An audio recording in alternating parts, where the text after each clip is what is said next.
What is my perfect crime? I break into Tiffany's at midnight. Do I go for the vault? No, I go for the chandelier. It's priceless. As I'm taking it down, a woman catches me. She tells me to stop. It's her father's business. She's Tiffany. I say no. We make love all night. In the morning, the cops come and I escape in one of their uniforms. I tell her to meet me in Mexico, but I go to Canada. I don't trust her. Besides, I like the cold. 30 years later, I get a postcard. I have a son, and he's the chief of police. This is where the story gets interesting. I tell Tiffany to meet me in Paris by the Trocadero. She's been waiting for me all these years. She's never taken another lover. I don't care. I don't show up. I go to Berlin. That's where I stash the chandelier. Houston police are investigating the death of a woman whose nude body was found on the side of the road. Police are now working to figure out what happened to Alexis Sharkey. The social media influencer was found dead along the side of a West Houston road. And new information this noon hour, a woman's body found this weekend identified as Alexis Robinault. She called herself a mentor on social media and had a popular Instagram account. New tonight, the mother of a popular social media influencer is telling us she wants answers about what happened to her daughter. A medical examiner is working to determine how Alexis Sharkey died. The social media influencer's body was found Saturday along a West Houston road. We've talked about high-risk people on our show before. Runaways, drug addicts, prostitutes, like that. Today we're talking about Alexis Sharkey, and when you look at Alexis, you don't really think high-risk person. Alexis was beautiful. She was glamorous. She was an Instagram influencer. But as we scratch just below the surface, we actually find that she was pretty high risk.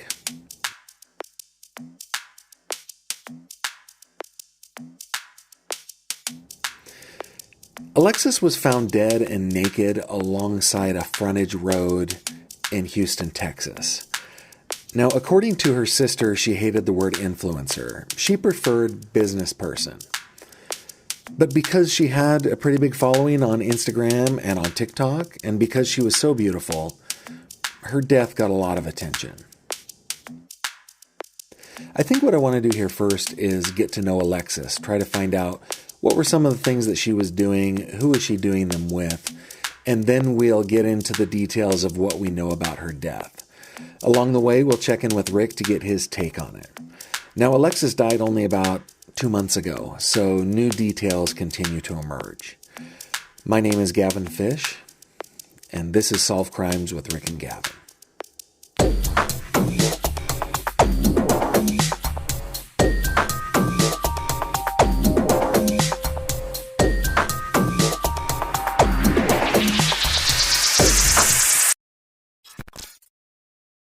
Alexis Sharkey was born Alexis Lee Robinault in Warren, Pennsylvania. That's about an hour and 15 minutes away from where I live here in Western PA. She graduated from Youngsville High School in 2012. Now, Youngsville is just a small town about 15 minutes outside of Warren. To give you an idea of how small of a place it is, her graduating class had about 80 people in it. The closest city, if you can call it that, is probably Jamestown, New York, which is pretty close to Warren and Youngsville. It has about 30,000 people in it. So after graduating high school, Alexis went to Pitt. That's the University of Pittsburgh. Pitt has several satellite campuses, and she posted to Instagram from a few of them. She graduated summa cum laude with a degree in biology in 2016. She also graduated with minors in psychology and exercise. She was very smart and very driven. She graduated summa cum laude with a biology degree, and she was a smart cookie. Now, I'm only judging from her Instagram posts here, so, take that with a grain of salt. But it appears to me that Alexis went through a bit of a transformation in college. In high school, she was a cute little cheerleader in a small town at a small school. She was likely popular. She was definitely pretty. But in college, it looks like she decided to, cut loose a little bit and have some fun. Totally understandable. College is different than high school, especially when you come from such a small town. It looks like she had a lot of friends and that she was having a very good time in school. But she studied hard too. She said on one Instagram post that her grades were in the top 2% of her class, and she did graduate summa cum laude. So she cut loose and she knuckled down. Her mom has said that she was going to go to medical school after graduation, but that she wanted to take a year off. And during that year, her life took a pretty different path. In 2016, Alexa moved to Odessa, Texas. And it's unclear why she did this. There's conjecture on the internet that says that she went down there with a then fiance. But the fact remains that she went to Odessa and she started working at a bar and restaurant called Twin Peaks, which is where she met her future husband, Tom Sharkey, who is 23 years her senior. From what I can gather, he was working in the energy industry down there. And the two of them hit it off and were engaged on June 13th, 2019. They were married in either late 2019 or early 2020. There are different reports out there, and the county that they got married in doesn't have a searchable database online. I mean, from all ironically enough appearances, it looks like this is a relationship that started out with and continued on very superficial things. Looks. I mean, she was beautiful, and I have no idea whether or not she had any work done or anything like that, but it was clear that she was very into her looks, and obviously he spent quite a bit of time at the gym, and who knows what substances he was involved with. I mean, when you get that big, it's not really a natural thing, especially at his age. So he probably had some help there. I mean, I don't know, right? I'm just speculating, but it was clear that that's where they were. I think that based on what I know and what we know, it looks like they were eyeing income from an Instagram channel, and one beautiful person makes pretty good money. So two, I think they were kind of looking to capitalize on that. Yeah, she probably brought that up to him. It's like, look at what I do, and he was probably, I'm thinking at age 43, a 23-year-old, 24-year-old woman is interested in you. You start to feel a little bit younger, right? You're like, I want to be part of that. There's kind of cliche reasons why they were both at a place like Twin Peaks too. Right. I mean, he was clearly, there for the Twin Peaks, so to speak. And there's no doubt that beautiful women at those kind of restaurants make good tips, and the better the flirting, the better the tips. I mean, it's pretty common sense. So that was probably a mixture, just waiting to explode. Right. Right. And I like to give people the benefit of the doubt at the time. Like if she's 22, 23, 24 years old, by the way, so she's officially half his age. He was 23 years older than her. Right. But each of them are. And you said he may have kids that are. It's been said online that he had been married at least once before and that he had children who were grown up and out of the house. So yeah, he could have children her age. But, maybe she wanted a little stability and he wanted a little fun, and they got together and they got married and they decided to make it happen. And it was pretty quick, right? It was pretty quick. Yeah. And that's, again, it's a lot of this stuff on the surface anyway, is very cliche. I mean, guy's been married before and, that sort of thing. And I don't know if he's been a gym rat his whole life, but he certainly was, going to the gym a lot and wanting to look good. And he was hanging out in places where there were some beautiful women. So it was clear that, he was looking for something. And like you said, she's in her early 20s. None of us know what the heck we're doing at 23, so he might have been a charming guy and promised her some things as far as lifestyle that she was looking for. By the time she married Tom, Alexis was already working as an independent mentor for a company called Monate. And by all accounts, she really enjoyed it. She used her good looks, and she was obviously comfortable in front of the camera to gain followers on Instagram. Those followers were then pitched Monate products. And I'm not saying that's the only way that she got sales and underlings. Monate is a multi-level marketing company, but it was definitely a major tool that she used to do it. And I don't want to get too sidetracked here, but there's something that I've noticed. or at least it's something that I'm suspicious of. I think that Alexis had plastic surgery prior to joining Monat. And I only bring it up as an illustration to show that Alexis was a driven person. That's all.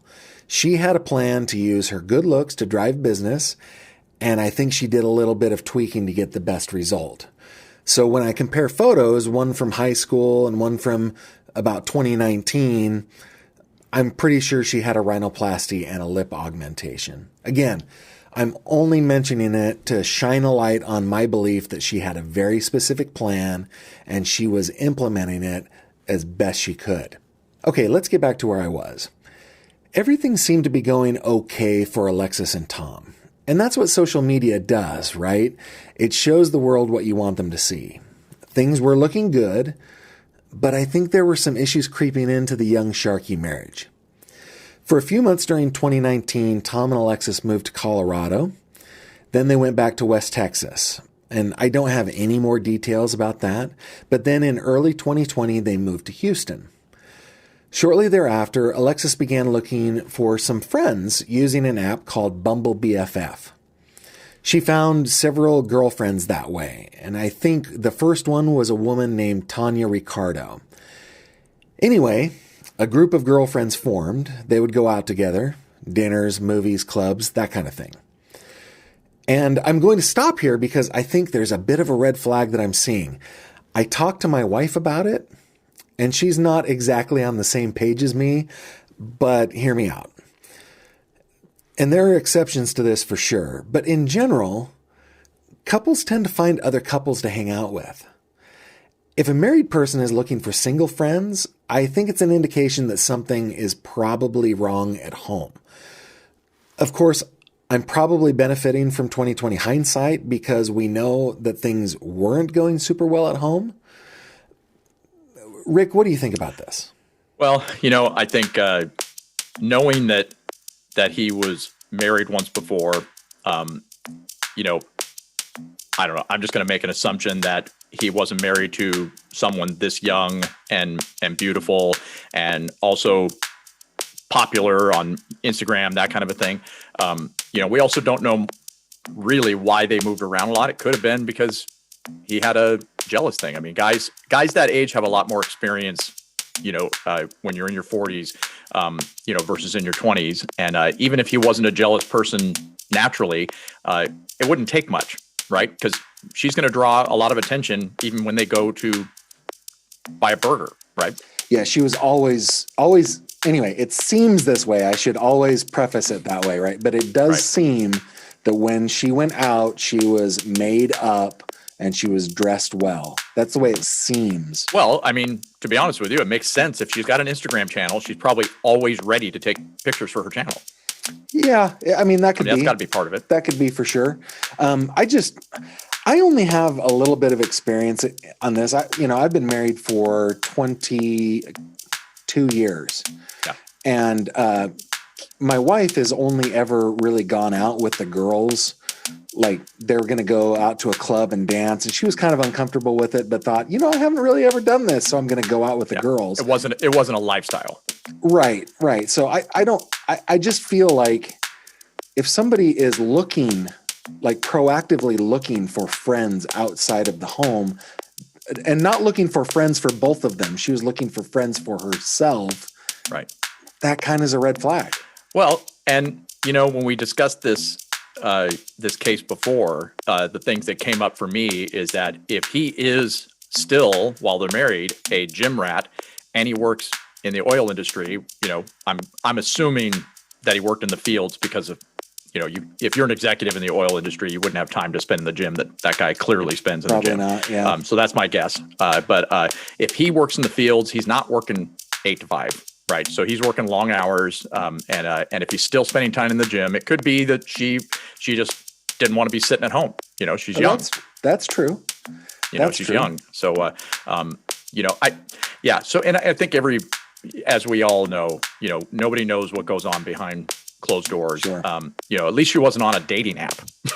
Right. But she's young. And I'm sure if she was connecting with young women her age, the places they go aren't there are going to be other guys there, and she is attractive. So, well, not only was she attractive, but the women that she hung out with, this group of friends, they were attractive. Right. So, I mean, that's like a magnet for just men, right? Yeah.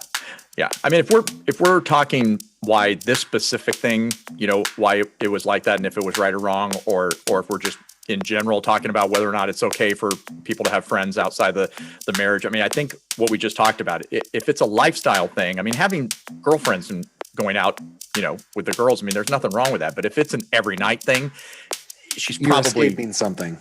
Exactly. Yeah. She's probably escaping something. She's not happy being at home. They're not connecting, or they're not spending time together like she wanted, and how many years had they been married at that point? I think it was their first year.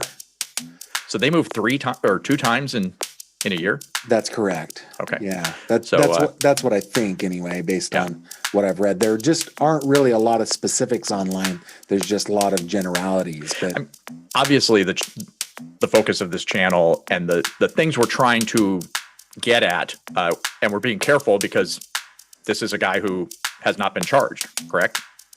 Yeah, in fact, what we're waiting on is the autopsy results. And so one of the things that I want to be really careful about is that we don't know if Tom had anything to do with it. And based on what I have read, I'm kind of leaning toward he didn't have anything to do with it. Well, and that's the thing we have to be careful about as and the difference between this case and some of the other cases we've done is when it's a 50-year-old case, you can kind of speculate. And it's way different than speculating with someone who is, could be watching this right now. Right. But we also have to do our due diligence, so to speak, and kind of look at some of the paths. I mean, to be honest with you, at first glance, it could very well be, he got jealous and he's a big, strong guy, and maybe he's on steroids. I mean, I'm just throwing stuff out. I'm not saying that's a fact. Or the fact that she was going out, she could have picked up a stalker. Right. Yeah. And probably anywhere in between those two. That's right. Those two things. So, yeah. During an all-girls trip to Marfa, Texas in early 2020, Alexis's friend Laura said, "We were sitting down at dinner and she lost it. We walked back to our hotel room and she confided in me that night in things. I looked at her and thought, she's petrified. This girl is scared for her life." Another friend said of the same trip, her and her husband were going through a divorce. She went on to say that Alexis had told her on that trip that Tom had been putting hands on her. Another unnamed friend is quoted to have said, again at the same trip, throughout the trip, he was sending really awful, nasty messages to her. But one night when she and I were talking alone, she said, "He strangles me and chokes me out, and I black out and wake up on the bathroom floor every single time." Essentially, if we've talked about this before, having daughters and the whole, the being careful about what we assume, right? Mm-hmm. And not discounting, any victims, right. Either their words or their take on things. And it appears from everything that we've seen that, with her girlfriends that she was, according to her, Tom was laying hands on her. Right. And I guess at one point she confided in them that he was choking her to unconsciousness. Right. Which is choking her out. Right. According to her. Yes. Right. And so, again, not knowing what happens behind closed doors. I mean, was it an isolated case? Was it, it happened in the heat of the moment and then she went on the trip and complained about it? I mean, we don't know those things. Not that it's ever right anyway. What I'm trying to get at is I'm looking at the physical evidence that we have too. And even though we don't have the full results from the autopsy report, we do know that there weren't marks on her that would indicate her being physically abused or at least not in the previous days. Rick, online there are pictures of a deposition, like screenshots of a deposition that was given during a divorce proceeding when Tom was divorcing or was being divorced from his previous wife. Okay. They go to great lengths to try to make it seem, or they're painting him as an abuser, as somebody who lays hands on his wife or children or whatever.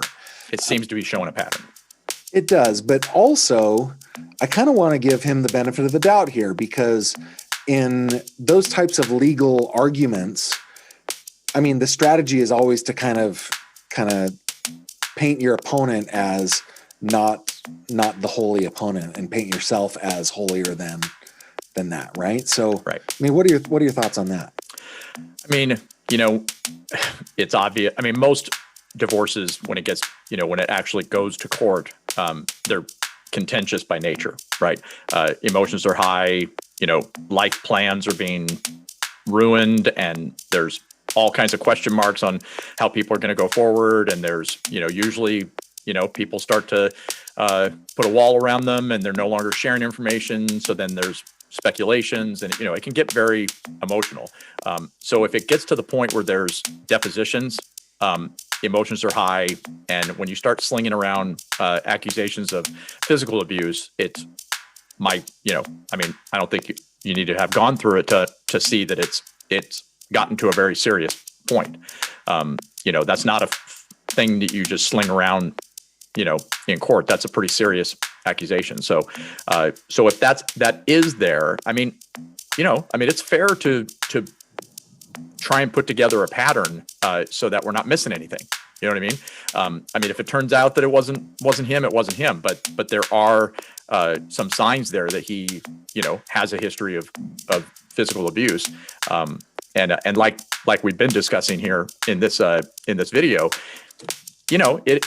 a guy, like I said, a guy who, if he's got testosterone, more than you normally do, and you're a lot older, and you've been through something like what you just described. He's been through a contentious divorce before, and I guarantee he doesn't want to do that again. And they got married so quickly that you don't have a chance to kind of get to know the other person and what their lifestyle is and what lifestyle they want. I mean, come on, 23-year-old has a whole different point of view on what a lifestyle is compared to a 46-year-old, right? Yeah. That's just the bottom line. So 46-year-old, you'll want to go out every once in a while, but when your girl's getting hit on every single time you go to the bathroom, I can see how that might get a little tiring. And she's 23. She wants to get out and have fun with her girlfriends. So I can see where that would cause contention, and I could see where he would start throwing around the whole divorce thing. So I don't know. It does show a pattern. It's certainly not a guarantee that he is an abusive guy, but it does show a bit of a pattern over many years. So yeah, things aren't going well in the Sharkey home, which is why I wasn't terribly surprised when I learned that friends had claimed that Alexis was having an affair with this man, Sebastian Seb Marmolejo. Seb is a DJ in Houston, and in his scene, he looks to be kind of a big deal. Considering her age and lifestyle, I think he's probably a better match for Alexis. Okay, so the day is Thanksgiving 2020, and according to Tom Sharkey, he and Alexis have breakfast together. Then she leaves and shares a Thanksgiving meal with her friend Tanya and her family. Fortunately, we have some detail about Thanksgiving and the day after thanks to an image that Tanya Ricardo shared online. Let's walk through it. Thursday morning, at 9:35 a.m., Alexis sent a group text that said, "Happy Thanksgiving." At 9:49, Tanya replies to the group, "If anyone needs a place to go tonight, my house is always open." At 10:50 a.m., Alexis sends a text directly to Tanya and says, "Does your fam do a big thing all day?" Tanya responds, "Yeah, kind of. We just drink and something. I can't read that word. Des will be over at 5 p.m. A minute later, Alexis texts back to Tanya, "Yeah, if it's not, I would love to get out of the house, LOL." And Tanya responds, "You are always welcome here. Love you like a sis." That evening at 5:07 p.m., Alexis arrives at Tanya's house in a Jeep. And then early Friday morning, 12:30 a.m., Alexis leaves Tanya's with Seb in his vehicle to go to a bar. At 2:54 a.m., Alexis texts Tanya, "You up?" And it's not until 7:26 a.m. that Tanya replies saying, "I am now. Are you okay?" Alexis at 9:02 responds, I was fine. I was going to grab my stuff, but I didn't realize what time it was. I drove home. Tanya responds, I can bring it to you. Thanks again. I love that you came. Alexis, an hour later, says, I have so much shit there. I'll come back, but thanks for having me. And Tanya responds, might as well move in, LOL. And that's when Alexis says, living on the couch here, so wouldn't be much different, ha ha. Tanya asks, he gave you the couch? And Alexis responds, no, I took it. I sleep better on it than he does. I've actually been sleeping on it for months. That evening, Alexis texts over to Tanya, are y'all doing anything exciting tonight or just staying in? And Tanya responds, I'm staying in tonight. My mom leaves tomorrow. Let's go out tomorrow night. What are your plans? Alexis responds, I don't have any, but I just realized it's Friday, LOL. And Tanya says, I know. I'm not sure how it's already Friday. And then Tanya notes in her image the order in which the group of friends last spoke to Alexis. 5:19 p.m. was LB, 6:01 CT, 6:05 TR, that's Tanya, 6:26 SM. So I think that those initials stand for Lauren Bro, Tanya Ricardo, and Seb Marmolejo. I'm not sure who CT is. The last bit of information we have as far as Alexis speaking to anybody else on Friday the 27th comes from an interview from Houston's Channel 13 and a reporter named Steve Champion. He spoke with Tom Sharkey on the phone on December 1st. And in that conversation, Tom said about their last conversation, and this is a quote, she understood me, I understood her. We didn't fight when she left. I just told her she couldn't drive under the influence. She left anyhow. This is where we're at. Okay, so a lot of people that are commenting about the last time Alexis and Tom spoke describe it as a fight.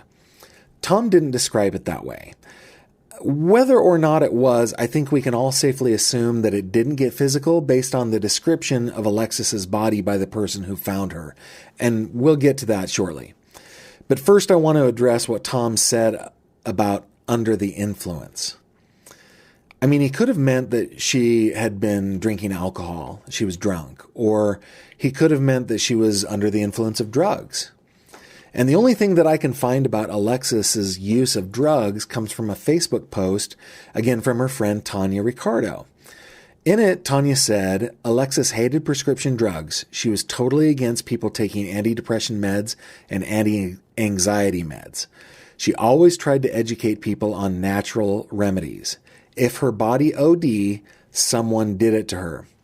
And I think what she's talking about there are theories that Alexis overdosed on drugs, which may have killed her. Going back to Tanya's quote, again, shrooms were used to microdose. You don't even necessarily feel euphoria. And Tanya goes on to talk about Alexis's use of psychedelic mushrooms. But basically what I'm getting at here is that Alexis took mushrooms. I started wondering about Seb, though. I mean, was he a drug user? The only thing that I could find was this photo of him with a bunch of weed. So I have no idea if he used harder drugs. Well, if he was, a celebrity DJ, and that's a thing in case people don't know. So, it's like being in a band, people are offering you drugs constantly. I can probably say with confidence that if you're posting stuff on social media with you holding bags of weed, you probably smoke pot. Well, yeah, there's that. I don't think that's a stretch. But pot isn't something that's going to make him do something violent or no. She's not going to overdose on pot, right? No. So, and we don't have the toxicology report back. Not yet. All we know is that she was found discarded, which we know from Dr. Olmstead that drug overdoses are people who die of drug overdoses are discarded like that frequently. Right. And that there were no marks on her body. And that's pretty much a fact, right? That she was discarded. She didn't walk out there. There was nothing on the bottom of her feet. She didn't walk out there naked and she was clean. So and it's not a suicide. It's not an accidental overdose on the side of the road. Someone else was involved. No strangulation. that we know about so far, because she was described as looking like she had just gotten out of the bath. No marks on her. So to me, if it is an overdose, it's harder drugs. It's opioids or something like that. Or, I mean, the other thing is that if, that is one possibility, right? That it was an overdose and someone freaked out and dumped her body. She had spent a few days with Seb at that point, right? So she had spent like a day and a half with Seb. Okay. And you can only imagine how upsetting that would be for Tom, who's still legally her husband, right? It would certainly explain a lot. So if he went out looking for her, found her, maybe found her, like you said, like she just got out of the shower. Maybe he found her. I mean, who knows? I mean, again, emotions get high when you start talking about cheating. That's depending on the person, that can be a very volatile situation for anyone. I think, though, I mean, I'm not defender of Tom, and it's right to have the two different extremes, and the truth is probably somewhere in between. Like on the one side, she was murdered by a jealous and enraged husband, and on the other side, she accidentally overdosed and somebody just laid her down in a field and hoped that she wouldn't be found for a while. Right. What happened probably... Was she that far off the road? She was just she wasn't very far off the road. She was described as being in bushes or in the brush alongside a frontage road. And that frontage road is alongside like a highway that runs like from where she is to their apartment is a straight shot down that highway 3 miles. So she wasn't even very far from her apartment with Tom. Yes. Okay. And do we have a timeline as far as when the last time somebody saw her alive, like how long she might have been out there? So the last time that somebody spoke to her was around 6 p.m. the day before. The day before. Yeah. So we don't know from police yet how long she was there. We don't know any of that stuff. But yeah. So, but my point that was going to be is that if it was the violent husband, then there would be marks on her. Like if he violently beat her, there would be marks on her, right? So I'm inclined to believe that isn't the case.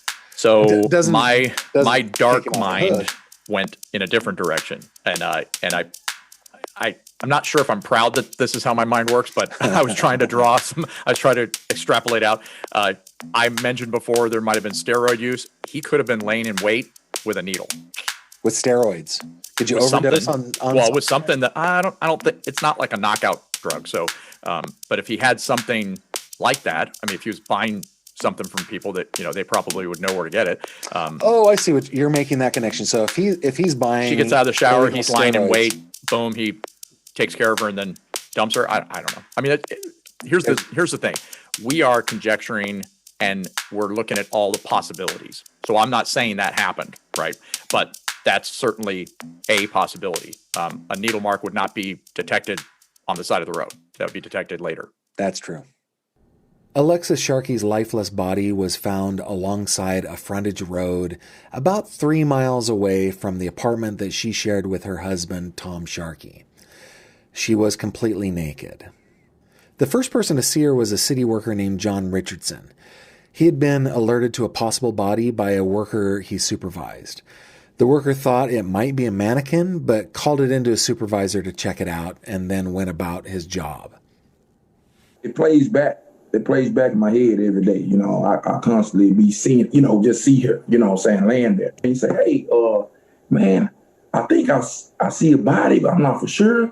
Or mannequin. So we looking and we see feet, Like half the feet was in the road. Man, I'm just devastated because I'm like, I'm looking at a human being actually, laying there dead, and it kind of, shook me up a little bit because, I'm actually looking at somebody that's deceased. We just stunned and I'm looking, but it wasn't no visible wounds. It was like she just got out the tub. Her body was clean. It wasn't, nothing on her body. Her body was clean. Shortly after Richardson found Alexis's body, he called the police. they arrived and began their investigation. And I think this is probably a good time to check in with Rick to kind of get his take on things. Rick? So, throughout this video, naturally, our channel is focused on getting to the bottom of things and finding out who did stuff. We're trying to close cases. So, solve crimes. So we've been making all these accusations or potential accusations about Tom, and we've been putting, pieces together of a puzzle that more like scenarios instead of accusations, right? But yeah, possibilities, right? So, so naturally, there are things out there like that affidavit about previous abuse and the fact that he's a big guy and he could have been enraged and all those things. But I'm curious, what is Tom's take on this? I mean, I don't want to speak just for him. I mean, has he made statements about what he believes happened? So Tom has done things differently than, say, like Scott Peterson or Chris Watts, right? Who just acted weirdly. Tom, for the first few days, was speaking to the press. He made a couple of statements to some local TV stations, and those were reported on. And they also reported that when they talked with the Houston PD, Tom had been cooperating with their investigation. But there was a point at which the autopsy was done. The report wasn't out, but the medical examiner's office was done with Alexis's body, and it was time to deliver her to next of kin for burial, right? And Alexis's mom described kind of having a fight with Tom. They wanted to take Alexis back to Pennsylvania to inter her there, and she kind of described it as she had to fight for it. But what I've kind of read is that he just stopped talking altogether. And when it had been 2 weeks of him not returning the phone calls of the medical examiner, that the medical examiner followed protocol to change next of kin from her husband to the person who was talking to them, which was Alexis's mother. That strikes me as very odd. It is odd, but it's also explicable. Like, I don't know. If you, for example, if I just went into a depression, it was like, my wife was killed and I was threatening to divorce her, and why did I treat her that way? And are people in contact with his friends and family? I mean, they would know. So there are some friends that are speaking on Facebook, and I've seen screen grabs of their posts and stuff like that. But I haven't read anything about is he depressed or anything like that. I'm just trying to say that it's possible. It is weird. It is weird, but it's also possible that he's just thrown his hands up and is given up, right? So, but that's where he is right now. So he hasn't really directly put anything out there to the public, like his theory of what happened to her. No. Okay. Well, that's everybody processes death like this in different ways, but at the same time, I think we've all been around long enough, with TV shows and stuff, that you really do need to kind of, say things to, I don't know. I just, I guess you're right that someone could, tailspin with something like this, but not saying anything is a little. I am suspicious. More suspicious of the guys that call the news media and are doing press conferences every day and are acting just like completely strange, like Chris Watts or Scott Peterson. Was he also ignoring police? Well, it wasn't that Tom was ignoring police. He was ignoring the medical examiner. Yeah. Right. From all that we can tell, he is cooperating with police. Okay. So I'm just like, I don't know. Yeah. I don't know. Because my mind goes towards if he's not holed up in his apartment and he is, moving about in whatever way, if he's still going to work or, cooperating with police, it just makes me feel that he doesn't want to deal with her body because he was upset and had, put it in his mind, maybe he didn't want to see what he had done. I don't know. That's possible. Speculation. That's possible. Yeah. So there's the story of the short life of Alexis Sharkey. It's a story that's still ongoing, so we may do an update in the future, possibly after the autopsy report comes out.